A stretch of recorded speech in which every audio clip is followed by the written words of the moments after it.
this tutorial we're going to be learning the Tunisian wave stitch. This is the front of the work and this is what the back looks like.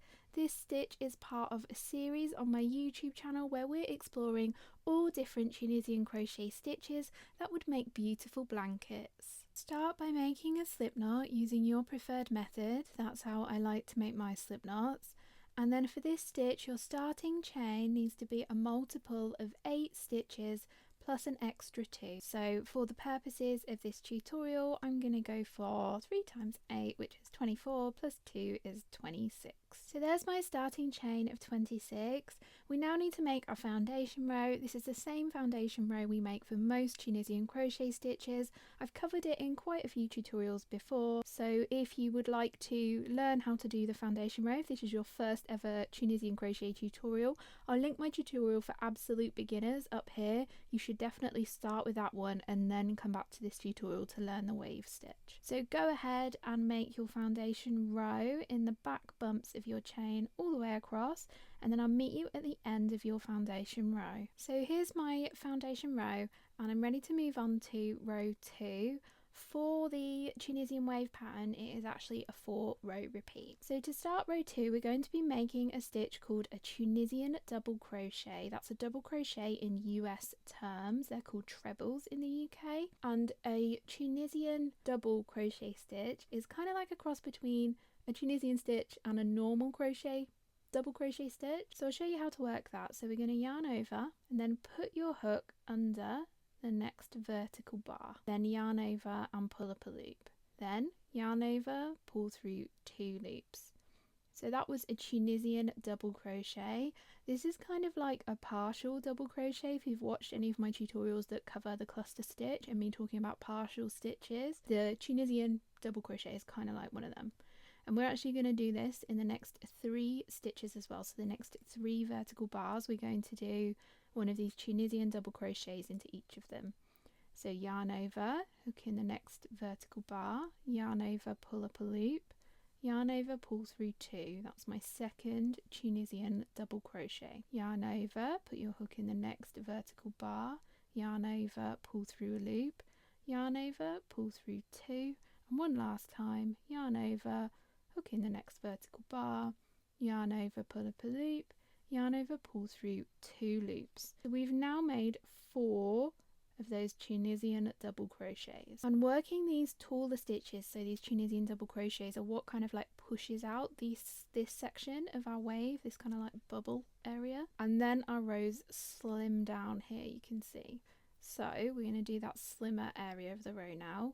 So in the next vertical bar, we're just going to do a normal Tunisian simple stitch. So yarn under the vertical bar, yarn over, pull up a loop. And then into the next 2 stitches, we're going to be doing a Tunisian slip stitch. So to do a Tunisian slip stitch, we just put our hook under the vertical bar. We don't do anything else. We don't do any yarn overs and pull through. We just leave that vertical bar on the hook.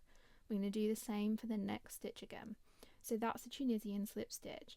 And if you can see, when we work the next stitch, we are going to have a stretch of yarn along here at the back where we have skipped those stitches. But if I show you the back of this, it's not too obvious that there it is, just there. That stretch of yarn is just there. It's not too obvious. So for our stitch repeat now, we're going to do a Tunisian simple stitch. So that is 8 stitches we've worked now. We've worked 4 Tunisian double crochets, a simple stitch, 2 slip stitches, and then another simple stitch, and we're going to repeat that across. So I'll work another repeat with you. So we're going to work 4 Tunisian double crochets. So 1,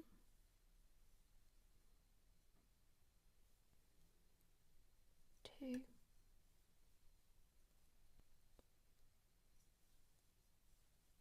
3, 4. Then in the next stitch we just do a Tunisian simple stitch, then 2 slip stitches, so 1, 2, and then a Tunisian simple stitch. So continue repeating that repeat of 8 stitches across to the end of the row, and I'll meet you here. So I've just finished my repeat and I've just done a Tunisian simple stitch after 2 slip stitches, Tunisian simple stitch, and then those 4 Tunisian doubles. and I've got one stitch left on work. That's our edge stitch, so we're going to work that edge stitch how we usually do, which is under those 2 loops at the edge of the row.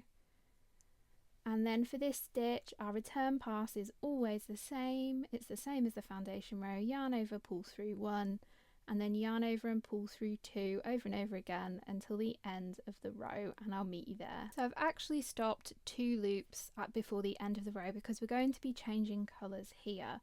So I've just not done that final yarn over and pull through, ready to change colours. I am going to show you how to change colours. I have covered it in a previous tutorial though. So I'm going to snip my old colour, then pull up the end of my next colour, lay that end over my crochet hook and pull it through those 2 loops on the hook, and I've successfully changed colour. I will need to come back and weave these ends in at the end. So for alternate rows from this point forwards, we do a row of just Tunisian simple stitch, none of these Tunisian doubles or anything like that, just Tunisian simple stitch all the way across, and that's the row straight after a colour change. So I'm going to go ahead and do that row of Tunisian simple stitch, and I will meet you at the end of this row. So there's my row of just Tunisian simple stitch, and then we're going to do another row now to create those waves. But if we have a look at this sample, you can see that our waves are offset from each other. They kind of fill in the gap. The taller sections fill in the gaps of the smaller sections of the section below. So basically it's a four row repeat, but we're going to be offsetting that. Do you remember that stitch repeat from row 2? So the 4 Tunisian doubles, a Tunisian simple, 2 slip stitches, a Tunisian simple, that repeat. We're going to be doing that same repeat again, but it's going to be offset slightly. Hope that makes sense. I am going to take you through it step by step. So for row 4, we're going to start with a Tunisian simple stitch, then 2 slip stitches, 1, 2, then a Tunisian simple stitch, then we're going to do those 4 Tunisian doubles, 2, 3, 4,